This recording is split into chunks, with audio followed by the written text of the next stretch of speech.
Iż-żewġ kandidati għat-tmexxija tal-Partit Laburista, Chris Fern u Robert Abela, ma jeskludux li jagħtu kariga lil Konrad Mizzi la darba jiksbu l-poter. Dan fid-dawl ta' xnijat li Konrad Mizzi jista' jingħata karigi importanti f'kumpaniji tal-Istat bl-aktar xnija persistenti dik li jkun offrut il-kariga ta' kap eżekuttiv tal-Air Malta. Mistoqsija mill-ġurnal Illum la Chris Fern u lanqas Robert Abela ma ċaħdu kategorikament din ix-xnija iżda għadu jduru mal-lewża biex bekk ma jiġġieldu ma' ħadd fl-eqqel tal-kampanja elettorali tagħhom.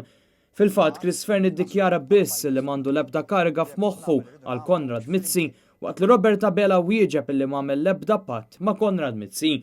Konrad Mizzi kien diġà ħabbar pubblikament fuq il-medja soċjali li l-appoġġ tiegħu għad-deputat mexxej tal-Partit Laburista Chris Fern li s'issa jidher il-favorit.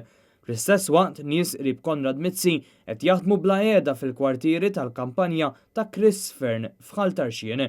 Il-Ministru Konrad Mizzi kellu jirriżenja darbtejn f'żewġ leġislaturi konsekuttivi minħabba li ripetutament ħammar wiċċ pajjiżna bi skandlu wara l-ieħor. Dan saħansitra meta spiċċa l-uniku Ministru fl-Unjoni Ewropea li nqabad jaħbi l-kumpaniji fil-Panama. Miegħu fil-Panama Papers kien inkixef l-ex Chief of Staff tal-Prim Ministru Joseph Muscat, Keith Schembri. It-tnejn li huma baqgħu igawdu l-appoġġ sħiħ ta' Joseph Muscat li baqa' jipproteġihom u qatt ma keċċihom.